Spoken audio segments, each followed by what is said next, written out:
Well, thank you very much, and thank you to Pastor Paula. Paula's an incredible woman. She's been with me a long time, right from the beginning. This is a beautiful American tradition, and it's a true honor to be back with so many incredible leaders and people of faith at the National Prayer Breakfast. I think I've been here just about every time. It's hard to turn it down. I don't have the courage to turn it down. Sometimes I want to. Come back from a horrendous trip fighting people that can't stand us, keeping us out of wars, and seeing things that nobody would believe that anybody would see. And last time I came, I got in at 4 in the morning. They said, "Sir, you're going to be speaking at 7." I said, "Really? Oh, that's wonderful." I said, "Where?" "National Prayer Breakfast." I said, "I'll be there. I'm afraid not to be. I need all the help I can get."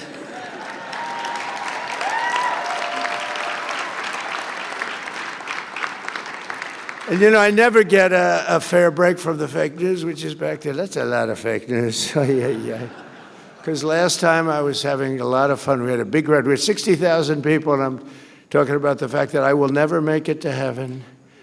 I will never, ever. And I was being funny. I was trying to be, you can't be sarcastic with them because they write your words, and they don't. The people who are reading the words are much different. But I say, I'm never going to make it to heaven. I just don't think I qualify.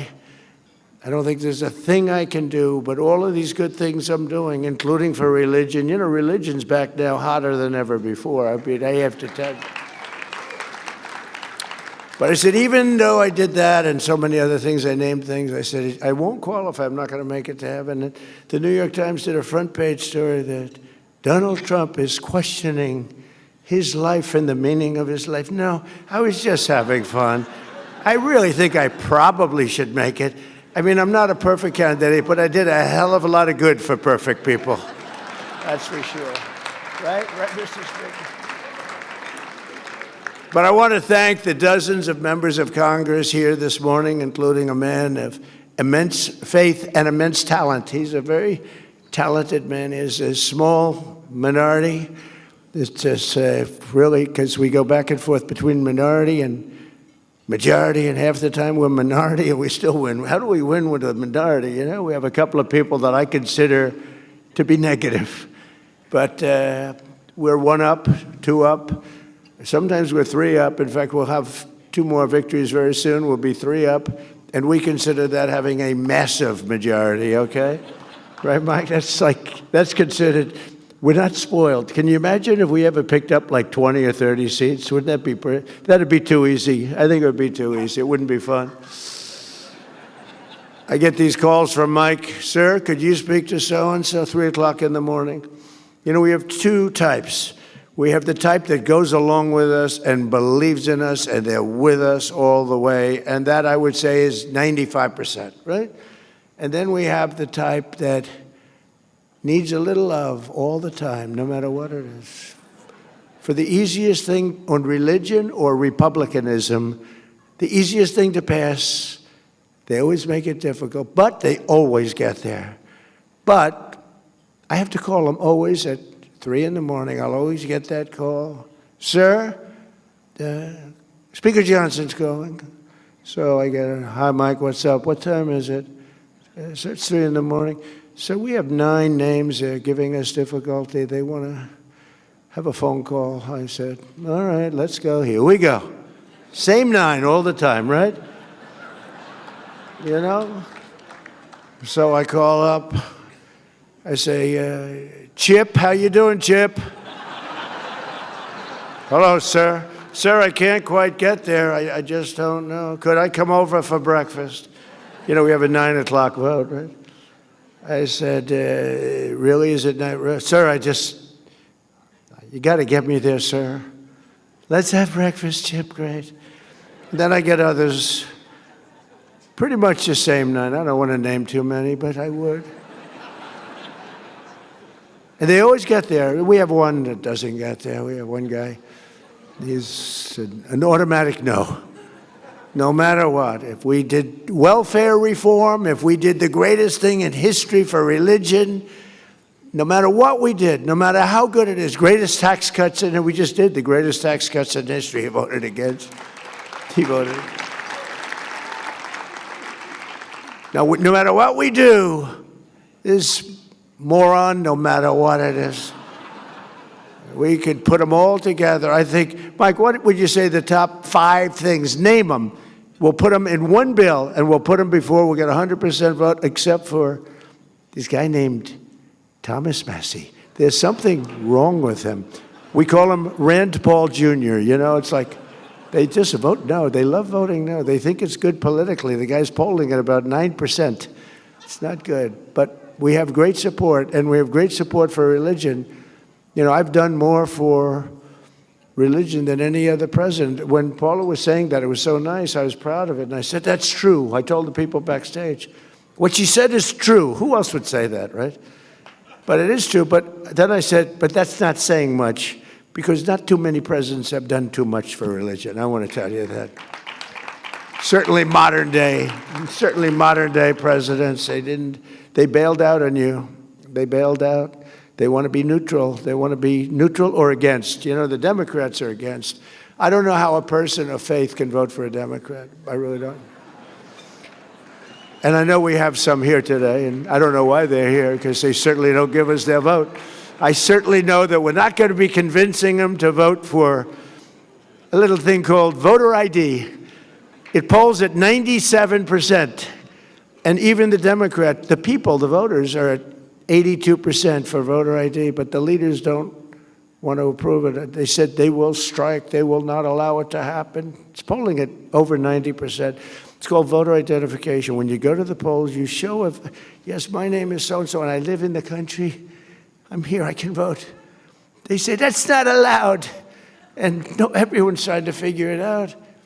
And they do something to win. You know what it is? They cheat. But let's get on to another subject. No, at that, they're the finest, probably anywhere in the world, I would say. But we're trying to pass voter ID and other things having to do with your religion. And getting the Democrats to vote is very, very tough.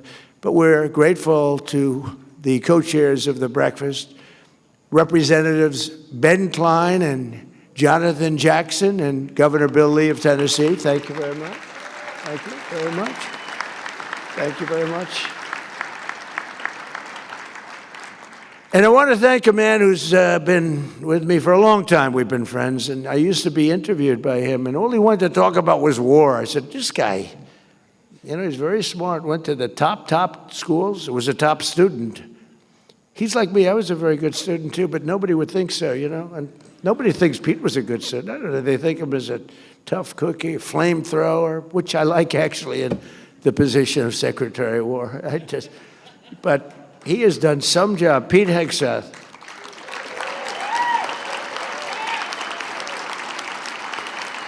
You know, he was very popular. He turned down a very large 5-year extension contract for millions of dollars a year. Oops, I don't want to say that. Your wife is here. She's saying, are you crazy? He's got the greatest wife. But it's true that Pete has just been incredible. And I used to go and be interviewed at Fox and Friends. Remember those beautiful days? And I'd say, what do you want to talk about? So I want to talk about releasing about 25 prisoners. They have arrested American soldiers because they taught them how to fight, and they fought really well, and they won every battle. And now they put them in jail because they said they were too tough. I said, so how many are there? 22. And some of these guys were they were fairly tough, wouldn't you say, Pete? But, you know, it's true. We teach people how to fight, and then you put them in jail because they fought a little bit too hard. And we took care of a lot of business, but that's all. We didn't talk about the normal things that an interviewer would be talking about, right? But I saw that, and I saw his love for the military. It was obvious. He was always looking to protect soldiers. And I said, you know, he's a really smart guy. If I ever get this thing, I got to get it. It wasn't easy, you know. They rigged the second election. I had to win it. Had to win it. I needed it for my own ego. I would have had a bad ego for the rest of my life. Now I really have a big ego, though. Beating these lunatics was incredible, right? What a great feeling. Winning every swing state. winning the popular vote. The first time, they said I didn't win the popular vote. I did, but they said. So they'd always say, they would always thought they'd introduce me. While Donald Trump did not win the popular vote, I'm sitting up being introduced by a Democrat or somebody. And they say, why Donald Trump did not win the popular vote? He won the presidency. Here he is. I said, that was terrible. I said, and we won the popular vote by a lot. We didn't want to play any games. This has been a much different. We had a great first term. We had the greatest economy in history, but this one's going to blow it away already. It's blowing everything away. We have $18 trillion coming into our country, blowing everything away. But we had a great first term. We rebuilt the military. Biden gave a little chunk of it to Afghanistan brilliantly. He left tanks and planes and, little things. I said, why didn't you fly the planes out? He said, well, nobody thought of it. You could have flown. He said, it's very hard to remove the equipment. Really? You couldn't fly an airplane? They buy a $150 million brand new airplane. Sir, I think it's better to leave it. Why? It's more cost effective. So we leave them a brand new jet. I said, these people are crazy. But we have it under control now like you've never seen, and our military has never been stronger. And you saw that with the B-2 bombers in Iran, and you saw it recently with Venezuela, where we're getting along fantastically with leadership, but really become a great relations. I don't think there's been anything quite like it ever. In fact, we have 50 million barrels of oil floating right now over to Houston, and we're working with them really well. I don't think I've ever seen anything. The cooperation that we have and it's great for them because they were in big trouble economically, and yet they have more oil than any other country in the world, I think, except us. But they have more oil just about than any. And by the way, us and them, we have 68% of the world's oil. Now, I know that doesn't mean too much to people of great religion. I know you want to hear about, but we got to keep our country strong, and we're doing really good. But that's been an amazing operation. I would say when people saw that, I was just talking to a great leader from El Salvador, and he said, man, that was some attack. I've never seen anything like that one, right? Right? That was good, even by your high standard, right? That was a hell of an attack. But we have a great country. We have tremendous leaders. We have a fantastic cabinet. We have unbelievable bench, and one of them is Attorney General Pam Bondi, who may be here. Where's Pam? Is she here? Where? Where are you, Pam? Where? See, she wants to keep it nice and low-key. You're really catching fire, by the way, Pam. They were saying about Kristi Noem yesterday. I did the Super Bowl interview. Sir, are you going to relieve Kristi Noem of her duties? No. Oh. I said, why would I do that? We have the strongest border in the history of our country. We have the best crime numbers we've ever had. Going back to the year 1900, that's 125 years, we have the lowest crime numbers, despite the fact that this horrible, world's worst president, this is the worst president we've ever had, Biden.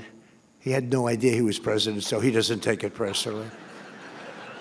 I don't want him to take it personally. Fortunately, he has no idea what the hell I'm saying.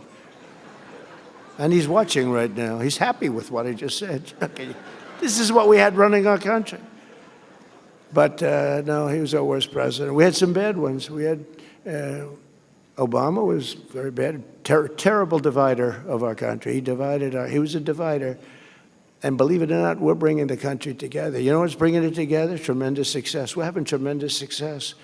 We have more investment being made in our country now than any country has ever had by many times. You go back 10 years, a certain country, not us, $3 trillion.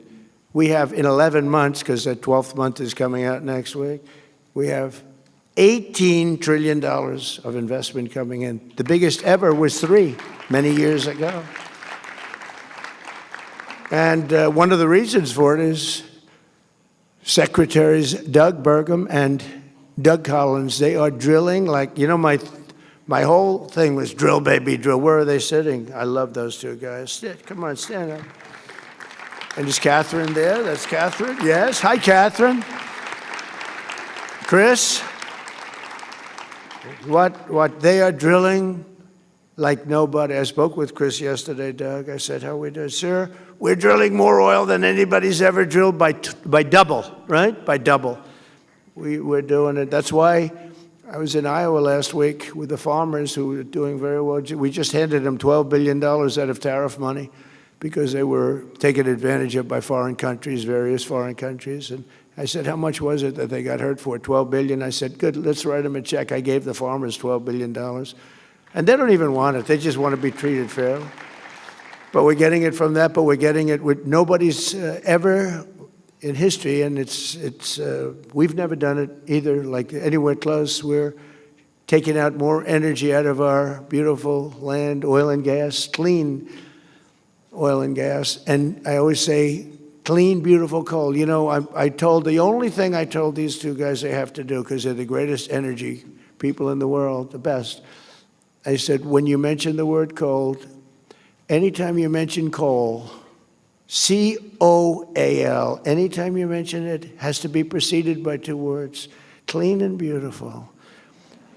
So Doug was making a speech the other day, and I sort of tried to pass a note, because he mentioned coal about 40 times, and he kept saying, clean, beautiful coal, clean. It really only works a few times, right?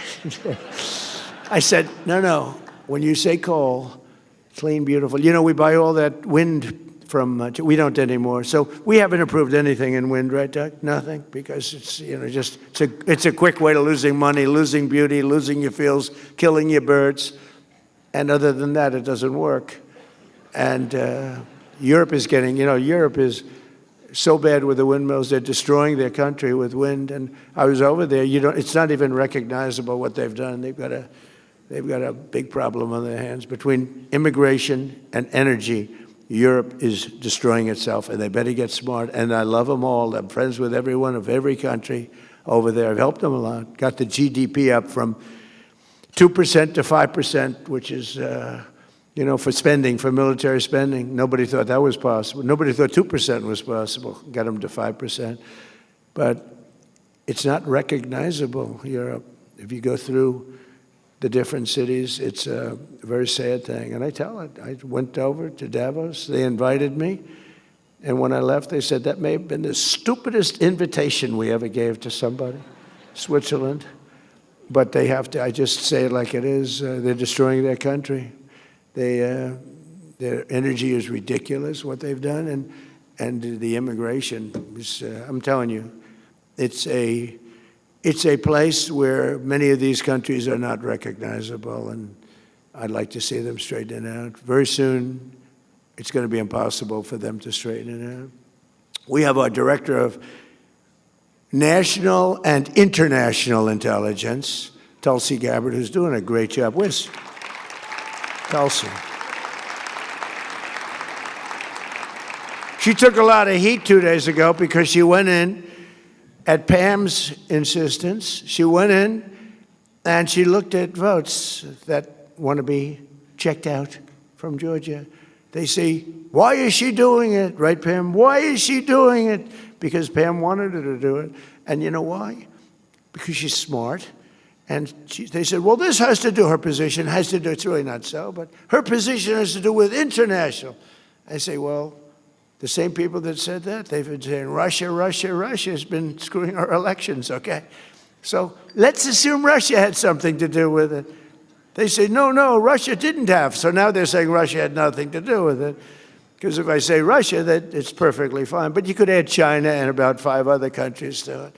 But she's done a great job, and Pam has done a fantastic job, and we appreciate it both. I haven't seen you in a couple of days. And I have one of the greatest negotiators. I'm so proud of him. He's a great negotiator. He's smart and respected by everybody. Jameson Greer, U.S. Trade. Where is Jameson? He's around here someplace. Thank you, Jameson. Boy, he's good. We have a great team. We have a great economic team, a great military team. We have Raisin Kane, helps Pete. Raisin Kane. General Kane, he wiped out ISIS in 3 weeks. I was told by General Mattis and General Milley, sir, it will take 5 years. I said, what? Sir, it'll take 5 years. I said, you mean we have the best equipment in the world, and we're fighting guys that use bad rifles, knives preferably. They're very good with a knife, but a knife shouldn't do it. And I said, why? And I flew over to Iraq, and I met a guy named Kane. I came out of the plane, and there was a handsome general standing there. I had 3 generals. I went there to find out why the hell we couldn't win the war. Why aren't we winning the war against ISIS? They've been, playing games with us. So I wanted to see, and that's where I met Raisin Kane. I said, what's your first name? Raisin, sir. They call me Raisin. I said, what the hell kind of a name is that? Right? We've learned a lot about him. Now we get it. In this very quiet manner, he's brutal. Just ask Venezuela. Ask Iran. They're negotiating now. They don't want us to hit them. We have a big fleet going over to Iran. But so Raisin was there at the bottom of the plane. What's your name? Raisin. What's your last name? Kane. I said, so your name is, let's get this straight. Your name is Raisin Kane, right? Yes, sir, that's what they call me. You're the guy I'm looking for. And then he said, sir, if you'd like, you can go and sleep. It's a 20-hour trip. If you'd like, you can go and sleep. We have quarters prepared for you. I said, no, I don't have to sleep. I've been on a plane sleeping for I'm sleeping on the plane. I don't sleep on planes. I don't like sleeping on planes, I like looking out the window watching for missiles and enemies, actually. But he said, sir, we have a place prepared for you, and we can meet after you've rested. I said, no, let's go right now. So we did that. And I said to him, they tell me it's going to take 5 years to defeat ISIS. No, sir. I said, well, how long would it be, General Kane? Sir, we can do it in 4 weeks. I said, what? We can do it in 4 weeks, sir. And I should have maybe a couple of weeks left over. You can do it in less than 4 weeks? Yes, sir. I said, well, how come they tell me, our television generals, as I call them, two very poor generals, these guys, they look nice, they were nice guys. They didn't have what it took, believe me. Yeah, some people have that. They don't have what it takes no matter what. I said, how come they tell me it's 4 to 5 years?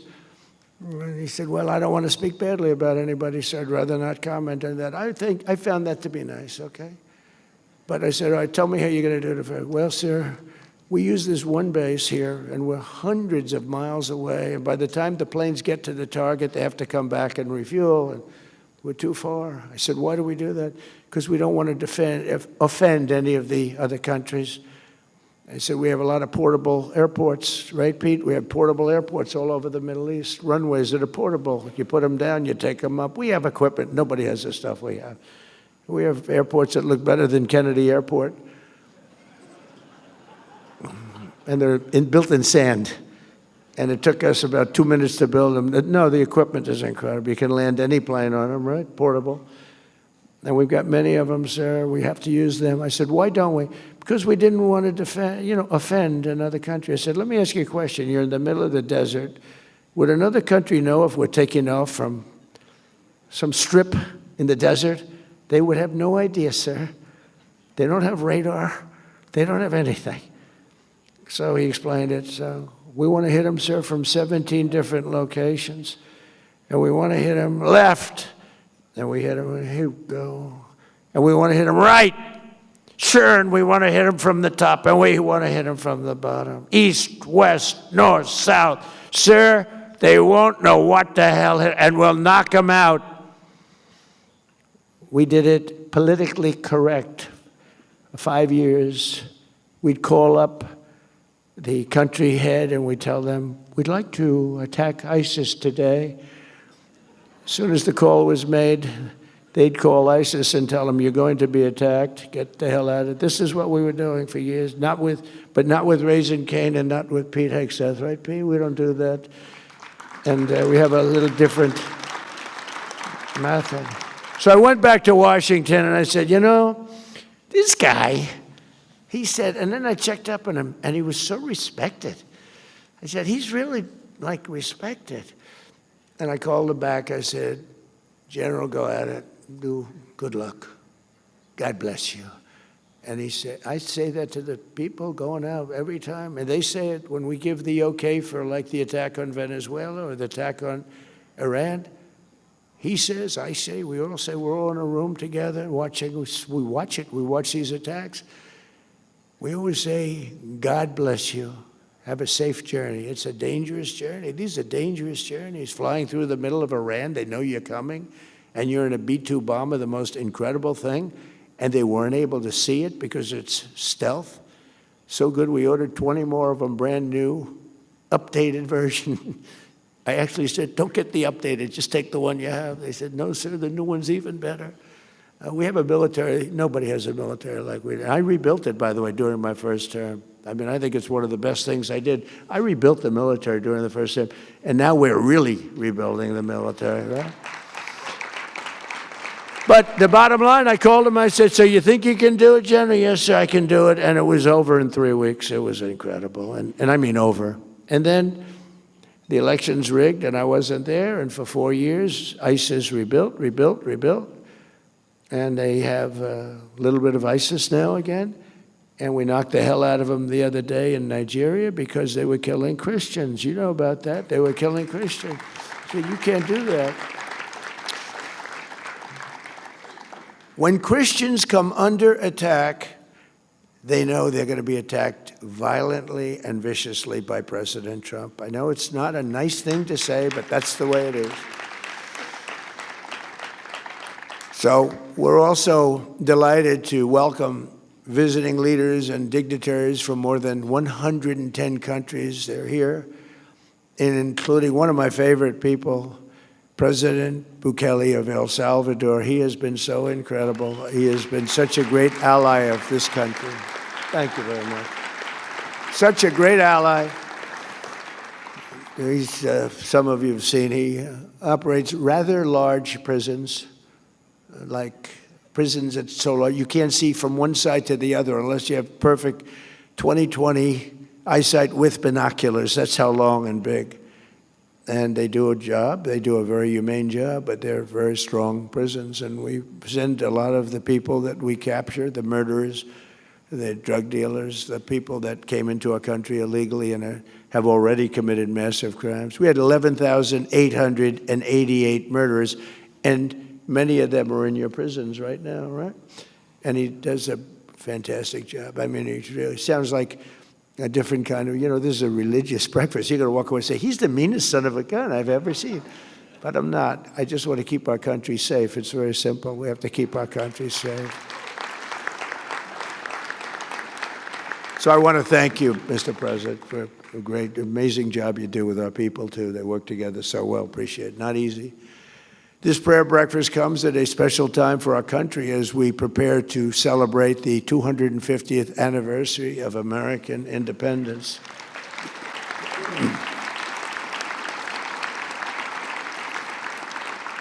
And we're also very shortly going to have the Olympics and the World Cup. And, you know, I got them. I was the one that got the Olympics, and I was the one that got, and I was so upset because I got them. I tried to move them up, but I couldn't.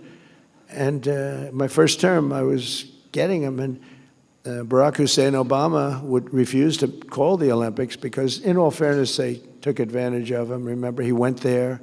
He flew all the way to whatever country, some beautiful country in Europe, and he sat, he made his presentation, and he ended up coming in last. And that shouldn't happen to a president. You know, if you're a president, you have to get a wink. I'll go there, but are you going to give us the Olympics? Otherwise, I'm not going there. I don't want to. So he sat there, made a very nice presentation. He came in last, came in fourth place. So he hated those people. He won't say that, I don't think, but I'll say it for him. And so he refused to be involved with the Olympics. I got a call from Democrats. The Democrat mayor of Los Angeles called me. So we have a problem. We have a president that refuses to call the Olympic Committee. And I just won the presidency. I was president-elect. And so I wasn't even in office. Then I called this gentleman from, I think, Denmark. Can you believe? They own a large piece of ice that we're negotiating for. It's the biggest piece of ice in the world. The world's largest piece of ice. They'll never run out of water. But I called the president, I called the various people, but the head of the Olympic Committee, very nice guy, and I couldn't get him off the phone. He was starving for love because nobody called him. They just wanted to know from the president, does the United States want the Olympics? They didn't want to choose the United States and then, have somebody say like, we don't care. I said, I desperately want it. We're going to get it, blah, blah, blah. And I spoke to him, I spoke to other people, and I got it. I called up the Democrat from Los Angeles, happened to be the mayor of Los Angeles. He was devastated. He couldn't get the all they wanted to do is have an acknowledgement from the head of the country. Wouldn't do it. But I did it. We got the Olympics, and we got the World Cup. But then I don't know if Johnny's here from the World Cup, but that guy's great. He's great, my friend. But I got them both, and I was really upset because I got them. And then I said, think of it, I won't be president because they're in the following term. Because, when you get the Olympics, usually it's 10 years in advance. And I said, so I did all that good work. It wasn't that easy. I got it. Then I got the World Cup. They both were happening now in a year, another year and a half, a year, right after the 250. I didn't get 250. I tried to claim it a couple of times. I said, and I produced 250-year anniversary. It was my deal. I got 250 years, and the press hit me hard on that one, so I gave that up immediately. But I happened to be president during that, so think of it. So I'm the president, and I got these two things, and I said, you know what? I got the Olympics to come to the United States, and I got the World Cup to come to the United States, and I probably won't even be invited to be there. And I was really angry. And then they rigged the election. And then I said, I'm coming back. And I got the Olympics and I got the World Cup. Right?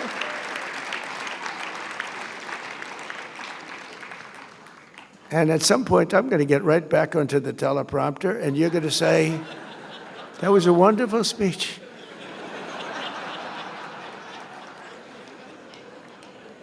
On that momentous day in 1776.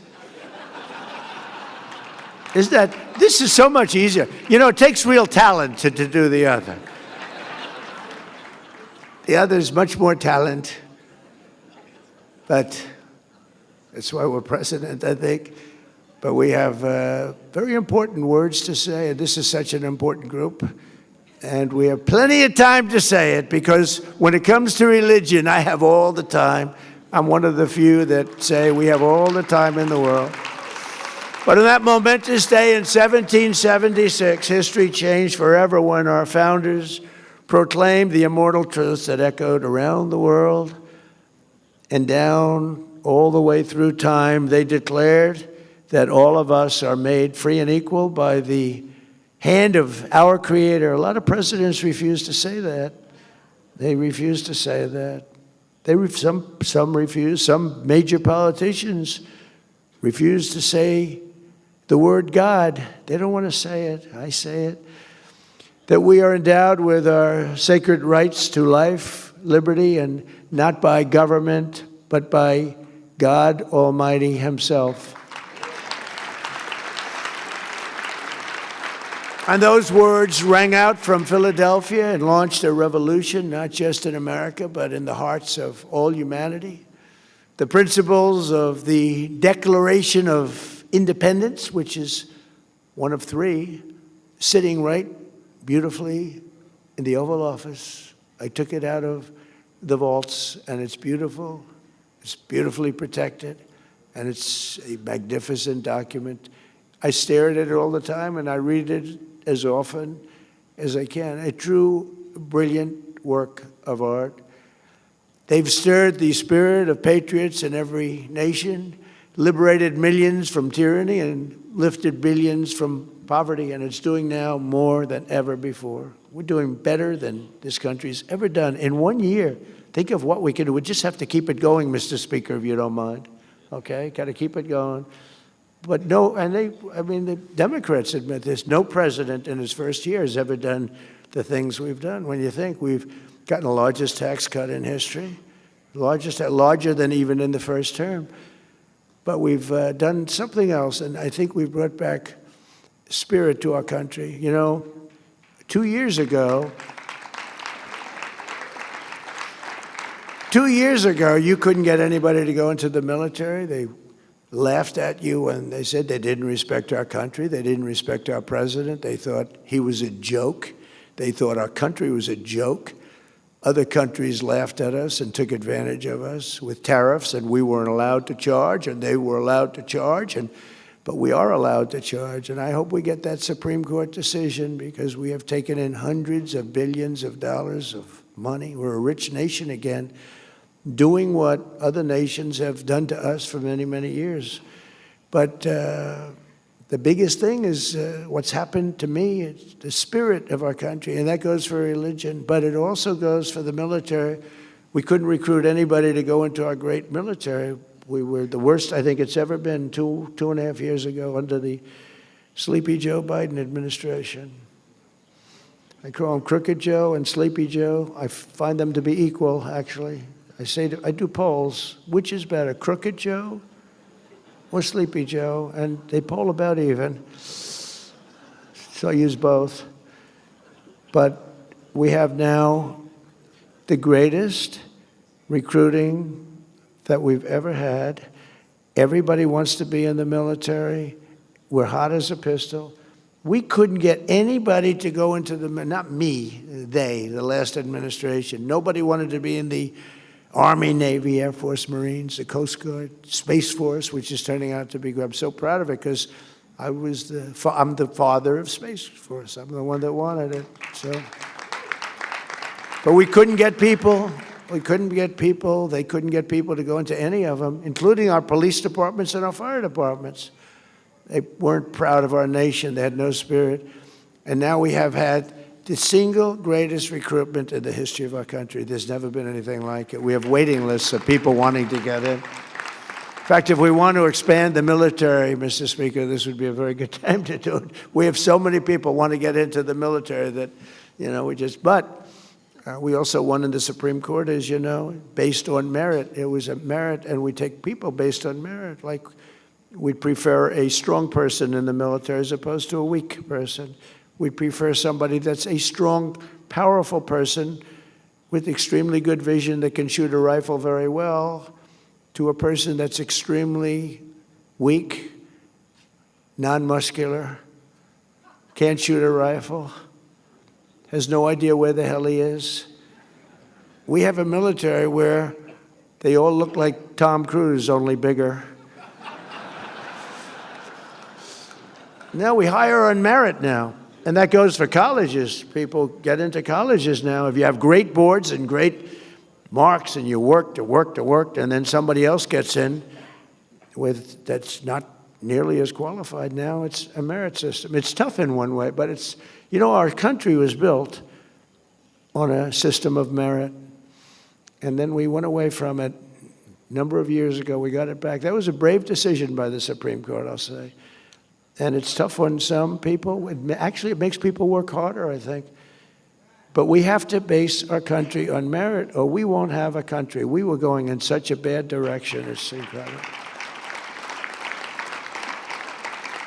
And I give a lot of credit on that one to the Supreme Court. They give me some bad ones, too. But I give a lot of credit. That took a lot of courage to do it. But they understood it was the right thing to do. To be a great nation, however, I think, and I may be wrong, but I don't think so, because I've watched a lot and I study a lot. You have to have religion. You have to have it. You have to have faith. You have to have God. And thankfully, as we gather today, there are many signs that religion is coming back, and now it's no longer signs. It's just coming back. It's coming back so strong. Your churches are filling up. You didn't have that 2 years ago. It was hurt by COVID, but it really, and they treated you terribly. The Democrats treated you terribly. Sorry, Mr. Congressman, but the truth is, I mean, they had pastors holding services outside. The people were standing 15 feet away from each other, and everybody was arrested. You know, it was like, they ran it. You know, they always like to say, Trump is a dictator. They love that. I'm not a dictator. But they were like dictators. They were like the Gestapo. They were arresting people for going to church, and they were arresting people and treating people like horribly. And I made a lot of amends to those people. Those people were treated very badly for wanting to go to church. It had a huge impact, negative impact on churches, but the churches are now coming back stronger than ever. Nobody's ever seen anything like it, actually. So you're all hot, okay? You know, it's like the king of Saudi Arabia. He said, and you probably heard me say it, I love it, I was with him, and he said, a year and a half ago, he said, you know, a year and a half ago, he said, we thought your country was dead, and now you have the hottest country anywhere in the world. We're the hottest country anywhere in the world right now, nobody even close. I think you can say that, Mr. I mean, El Salvador is very hot, but I think we can say that, right? We have the Congo here. I don't know. The Congo is hot. We just ended a war. One of our 8 wars that we ended, right? He's a great guy, too. He's a great guy. You talk about people that suffered. Those people suffered. In 2025, more copies of the Holy Bible were sold in the United States than at any time in the last 100 years. Now, how about that? How about that? Did you know that, Mr. Speaker? You know, Mike Johnson's a very religious person, and he does not hide it. He'll say to me sometimes at lunch, sir, may we pray? I say, excuse me? We're having lunch, you know, the Oval. It's okay with me. But he's a very religious person, and he is popular, and he's doing an unbelievable job. So I think God is watching over you. God is watching over him. I don't know about me, so I hang around with him because I feel I'm protected a little bit. In the last 12 months, young Americans attended church at nearly twice the rate as they did 4 years ago.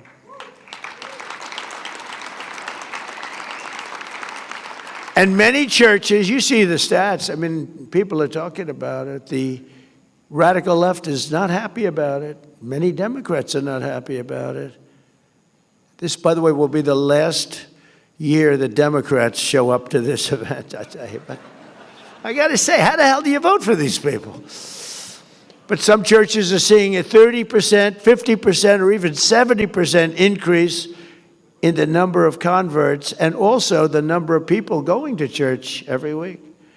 To support this exciting renewal this morning, I'm pleased to announce that on May 17th, 2026, that we're inviting Americans from all across the country to come together on our national mall to pray, to give thanks, and we are going to do something that everyone said, like, that's tough.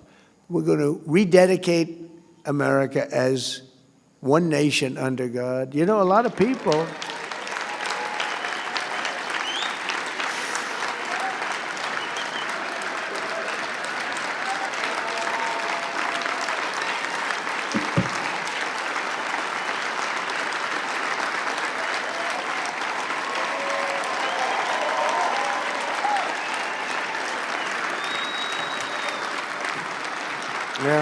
thank you very much.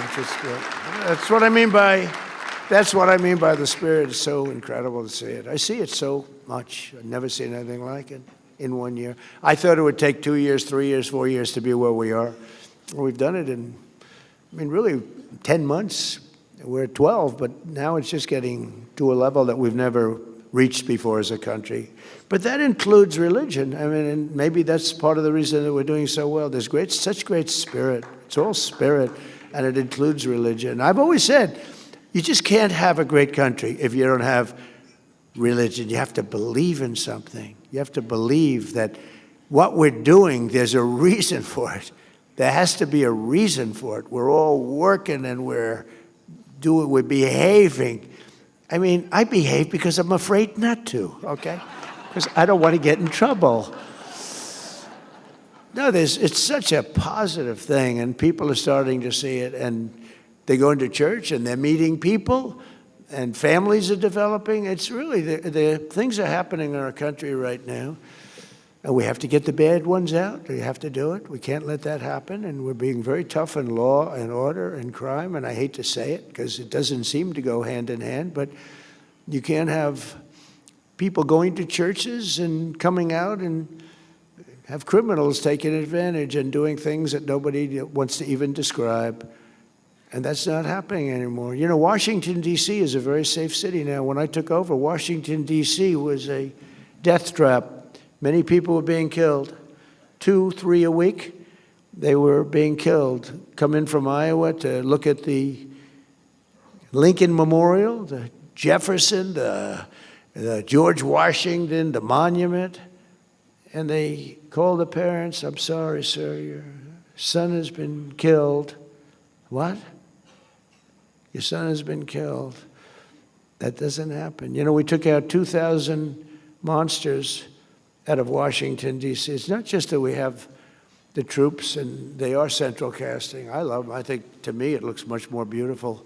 You walk down the street, you have 3 guys that are 6'6" and angry-looking people, but they actually are very nice. They're angry when they see criminals. That's all. They get angry. They took Tren de Aragua, and honestly, I don't want to say this, but they beat the crap out of them. They beat the crap out of them. They found that they were doing bad things, and Tren de Aragua didn't want anything to do with these guys. Then we put them in the paddy wagon. We took them back to where they came from. You know that.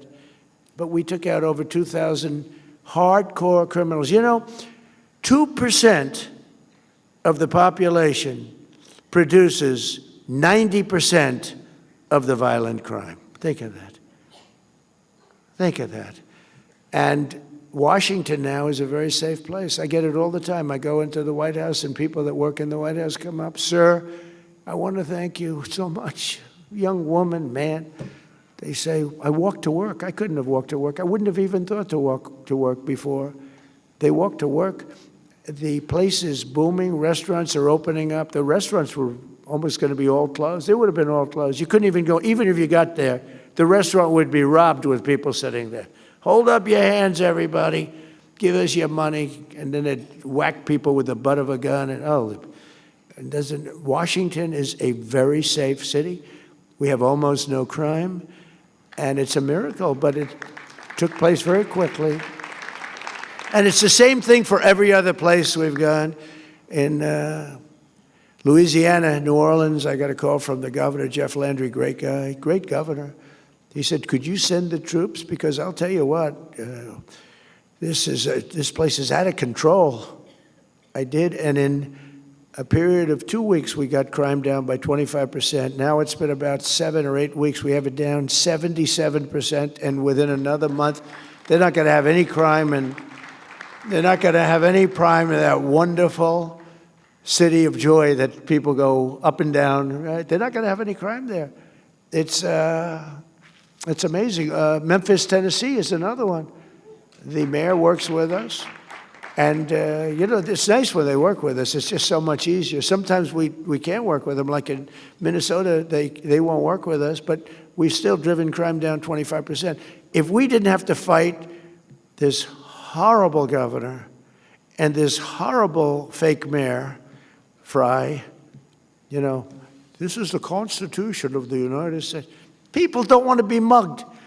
They don't want to have a murderer living next door that was, you know, killed 3 people in a certain country and is now living beautifully here.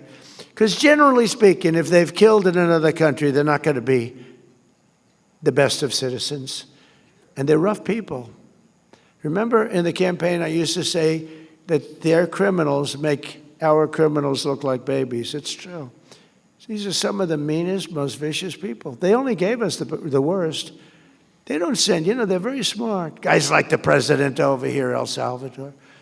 He's sent us a few. I don't want to talk to him about it. But he sends us some real bad ones. He's not. Look, you just say it. We'll do it more positive. Isn't it true that you will not send your good people to the United States? Wouldn't you say? Look at him. He doesn't know. He said, "What's going on here?" But no, he sends bad people to the United States. And I'm going to talk to him after this. But I love him. He's done a great job, right? They're smart people. And they're very streetwise. You know, when you're running some of these countries in South America, Latin America, you got to be streetwise. You got to be smart. He's very smart, very streetwise. But these leaders of those countries, they're not sending. They cherish their good people. They only send us their bad people. But we have done some job, and we have, in Minnesota, crime's down, just despite that we have to fight these lunatics over there that are stealing money, by the way, also. I believe it's actually a cover-up of the $19 billion at least that they've stolen. I actually think they do this as a cover-up. Under the Trump administration, we're standing strongly behind Americans of faith, stopping the attacks on our values, our traditions, defending religious liberty, like no president. I believe like no president has ever done before. I do believe that. We got rid of the sinister Johnson Amendment so that pastors can speak the truth and they can speak it without having their tax-exempt status revoked.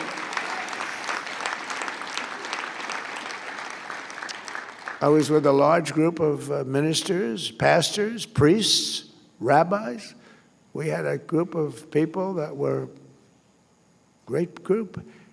And I asked them for help. Paula White was there, remember, Trump Tower at the top of the building, beautiful building. And they were so enthusiastic for the first election. They were so enthusiastic.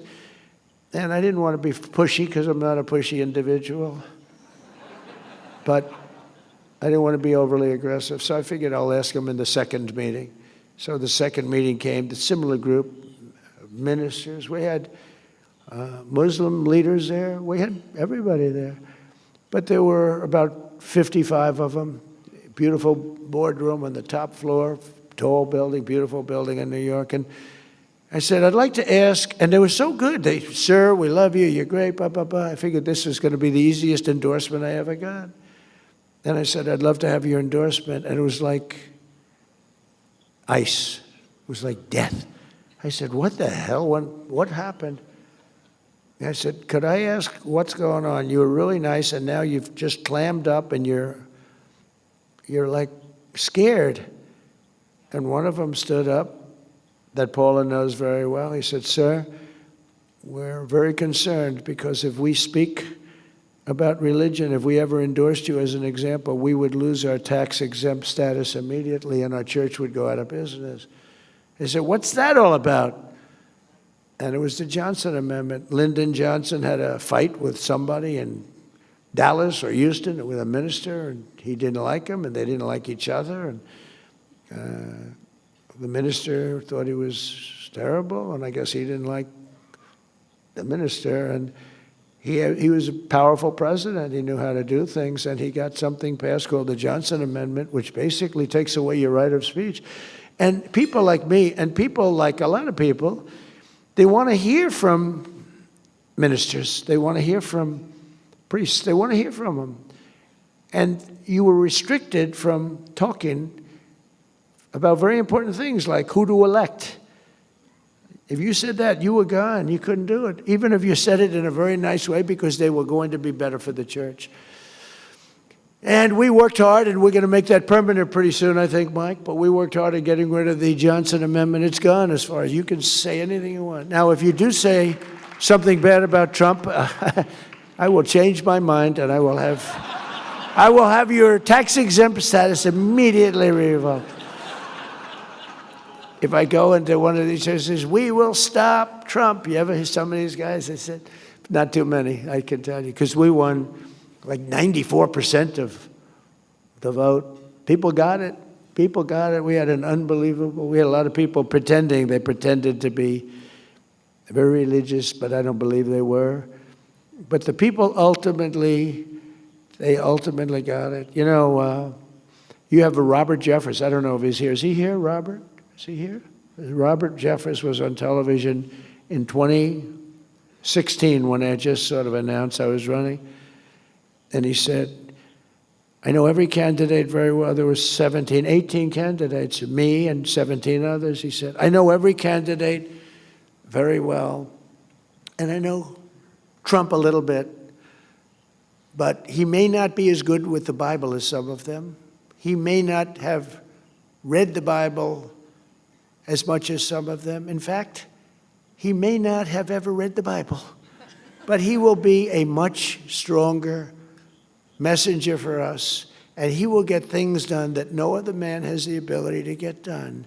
And I endorse him fully. And I said, you know, that guy, I didn't want to admit anything, but that was very interesting. And I think we've gotten more done, Paula, than anybody could have ever gotten done. What we've done, nobody else would have been able to do.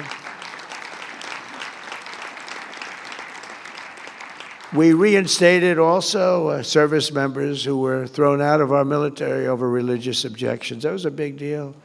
They thrown out over religious objections to vaccine mandates and all of the other things. They used any excuse they could. We restored those patriots to their former ranks with full pay. We've given them full pay. They were taking advantage of it. And I really think it was over religion. I actually think that they used the vaccines as a way of really punishing people over religion. I don't know how you can vote for these people. I really don't. I don't know how you can. We passed the largest ever expansion of school choice so that every parent has a chance to send their child to a school that shares their values. And today I'm also pleased to announce that the Department of Education is officially issuing its new guidance to protect the right to prayer in our public schools. That's a big deal.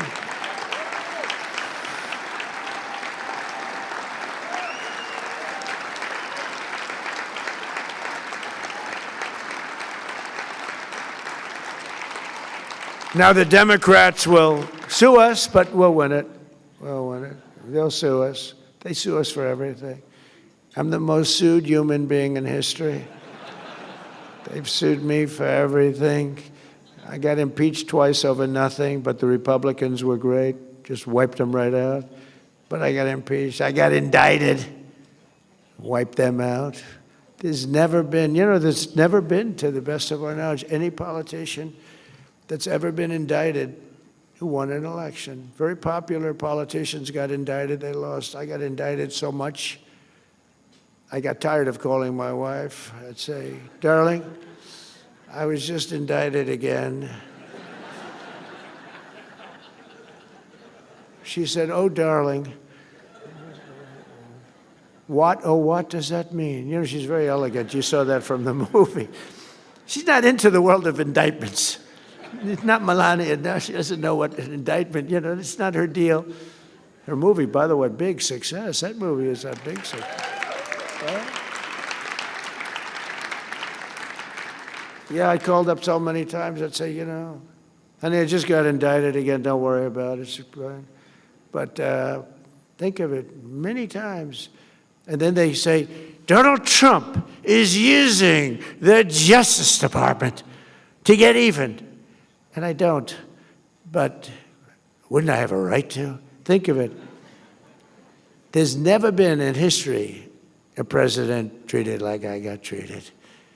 But they say I use it, and it's amazing. I did that interview yesterday, and they said that. They said the question, are you using the Justice Department for your own personal gain? They said, they indicted me 87 times. It's the most incredible thing. But we don't do that, Pam, do we? Huh? We do what's right. We do what's right. And Pam does it. We have great people. We have great people working there. But we do what's right. We expanded the Mexico City policy to stop taxpayer dollars from being used to promote radical gender ideology all around the world. No other president would do that. No other president would do it. And my administration also rejoined the Geneva Consensus Declaration to affirm the right to sovereign nations to protect life, defend the family, and to be faithful to God. Nobody ever did that. I signed an executive order to slash federal funding for any public school that pushes transgender insanity. This is crazy. on our youth. Who would think about that? Who would think if you go back 15 years, you're talking about, and I stopped the mutilation of children.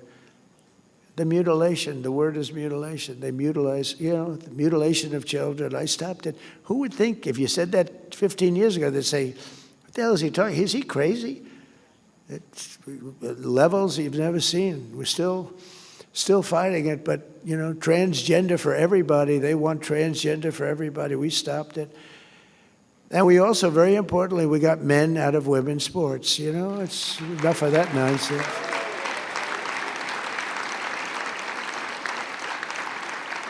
We created the White House Faith Office, first time ever, which is its 1-year anniversary this month, and headed up with Paul and Jenny and some incredible people. And we created the Presidential Commission on Religious Liberty. We do a lot.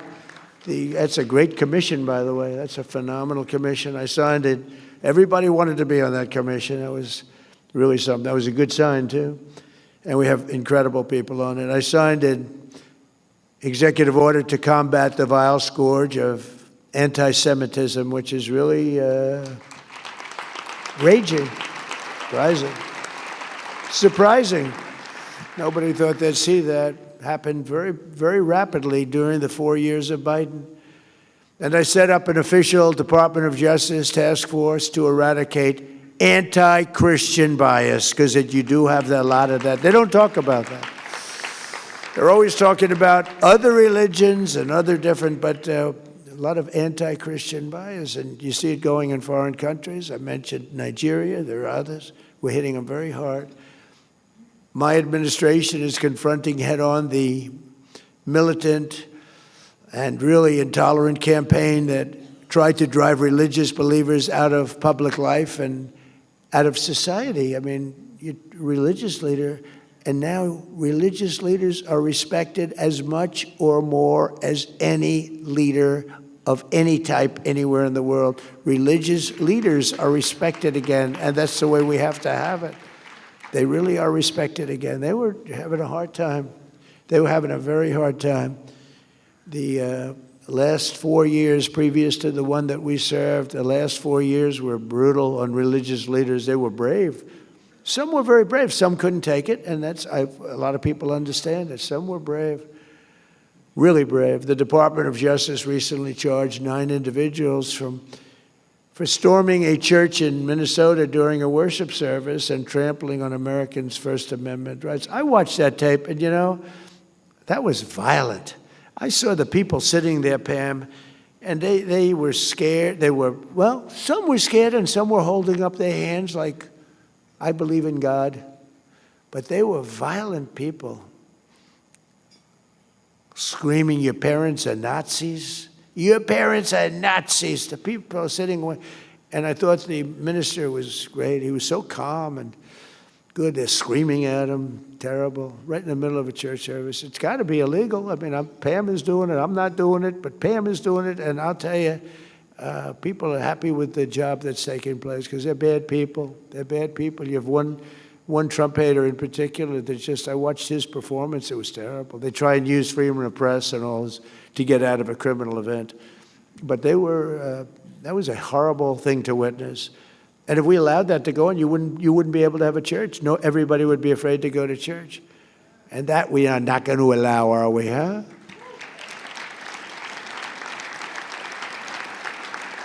And in the audience today is an incredible woman who reminds us what a precious gift of religious liberty we have here in America, a tradition that sadly is not shared in so many places in the world, and even in our country. And our media is so bad. If we had a good media, it would be so much easier. But think of it, we're doing this all with a really corrupt and bad media. Miriam Ibrahim is a Christian from Sudan, and I'm working hard to end that war. We're very close to getting it done. That'll be number 9. If we don't get Russia, Ukraine first, but we're working hard to end that whole war. We're very close to doing it. We've almost done it. In 2014, a Sharia court in that country sentenced her to 100 lashes and death for marrying a Christian man. At the time, she was 8 months pregnant with a daughter. Miriam was ordered to renounce her faith in Christ, but she refused to do so and gave birth to that daughter, Maya, while she was in shackles, being beaten and living in a condition that nobody in this room would even be able to imagine. Believers all over the planet rallied to Miriam's cause, prayed for her protection, and successfully pressured for her release. I did that. I did that with one phone call, actually. And she had such support. It was so easy. And when I explained it to the powers that be, yes, sir, we will do it right away. I just wish I knew earlier. But it's a big world with a lot of people. Miriam and Maya are here this morning and now live safely in America, where we protect Christians. We don't kill them, we protect them. And you're getting protected better now than you've ever been protected before. So Miriam and Maya, thank you. Where are you? Are they here? They're here someplace. Where are you? Please stand up. Stand up. Thank you.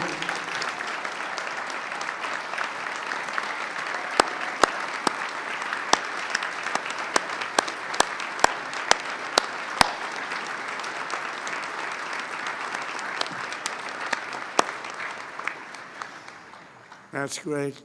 A lot of bravery. No administration in modern history has done more to confront the plight of persecuted Christians around the world than we have. With us, it's a mission. It's actually a mission. On Christmas Day, in close coordination with the government of Nigeria, we worked with them, but they got to get tougher.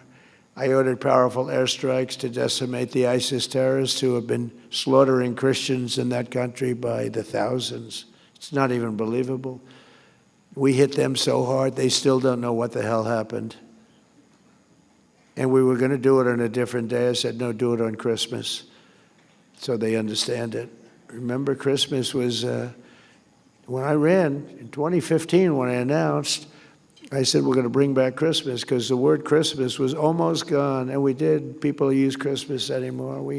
We brought back the word Christmas. They didn't want to use it, and we're using it again. But I specifically told Pete, I said, hit him on Christmas Day. Not earlier and not later, right, Pete? And man, did he hit him.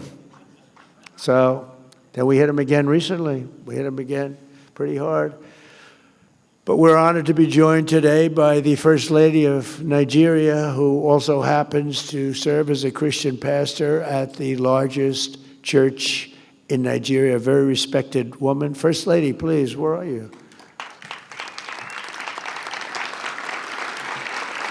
Thank you very much. It's a great honor. Thank you very much. Very respected person, too. Thank you. I'm also working tirelessly to end dangerous conflicts and help move past ancient hatreds. In October, I ended the war in Gaza, saving hundreds of thousands of lives. It's amazing. We have peace in the Middle East, by the way. First time in 3,000 years. We have peace. There are little embers, but it's nothing much. You know, we got back the last hostage, dead hostage. We got back all the hostages now, all of them. We got the 20, but we got many. You know, we got hundreds back before that. But we got back the last hostage, dead hostage, and Hamas helped us get it back. It was a big statement. Now they have to disarm. Some people say they won't, but they will. And if they don't, they're going to not be around any longer. But they agreed to disarm. As the Bible tells us, blessed are the peacemakers. That's true. The peacemakers are very important. But you can only have peace, I find, through strength. If you don't have strength, peace is very hard. And we have strength. In 1 year, I've ended 8 raging wars, such as Cambodia and Thailand, Kosovo and Serbia, Pakistan and India, Israel and Iran, Armenia and Azerbaijan. These are all wars that were, President Putin called me up on Azerbaijan and Armenia. He said, I've been working 10 years to get that war. How did you do it? And I got it done. I got it done. Two really good leaders. All they knew was fighting each other. They were fighting each other for many years. That's all they knew.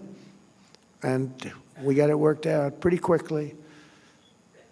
A few months ago, right here in Washington, we signed a historic peace agreement between the Democratic Republic of the Congo and Rwanda, which provides the first ever pathway to peace to end a 30-year, unbelievably violent conflict.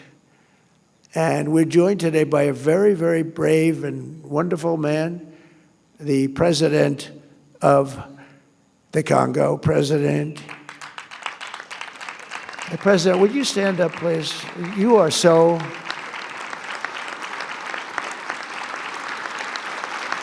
President, thank you.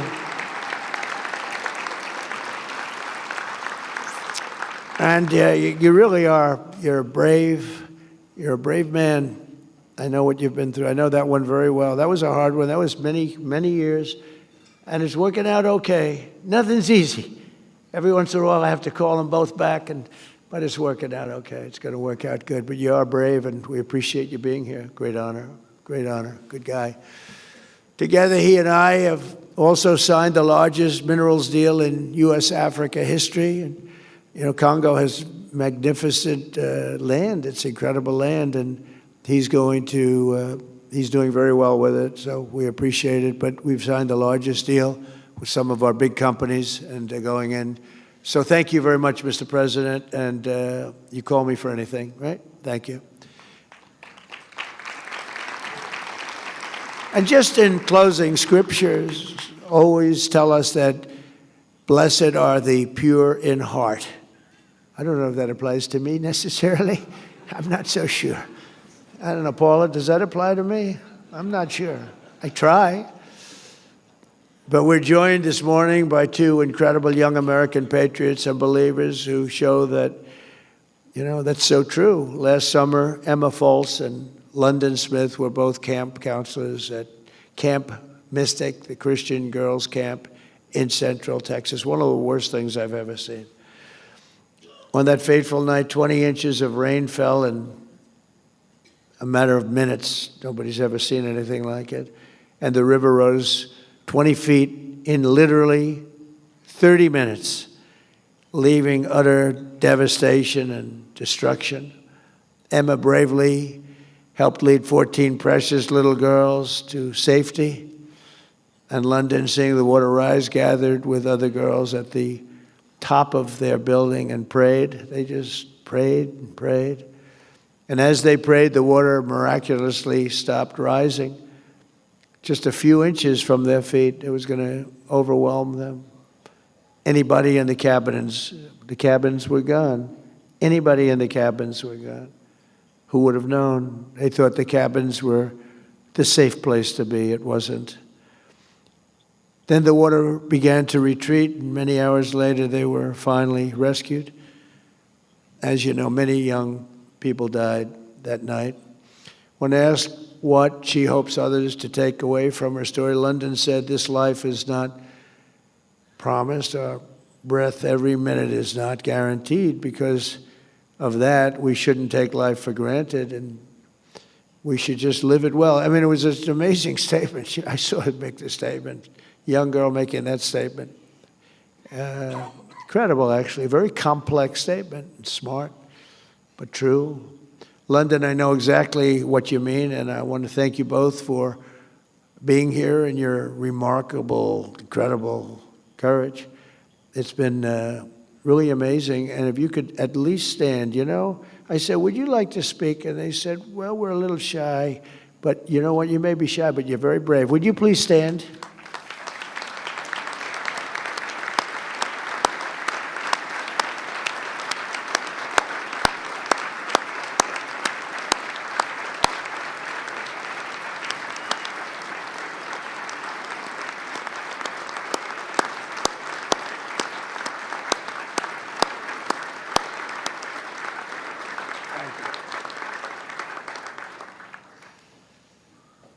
I went to the camp a few days after the flood. It's with First Lady and it was devastating. I met parents. It was just, it could be nothing worse than that. It was a horrible, horrible moment. Almost 250 years after our founding fathers took one of the greatest leaps of faith in human history, the story of Emma and London shows us that faith of the American people remains unbroken. Actually became stronger than ever. And it reminds us that prayers strengthen, prayers heal, prayer empowers, and prayer saves. Quite simply, prayer is America's superpower. It really is a superpower. And it always has been, and it always will be. And I have no doubt that with the love, devotion, and patriotism of the people in this room and our friends from all over the world, some great ones right here, we can make our country and the world a safer, stronger, more peaceful, and more faithful place than ever before. And it's all happening right before your very eyes. And I want to, again, thank you. God bless you, and God bless America. Thank you, everybody, very much. Thank you.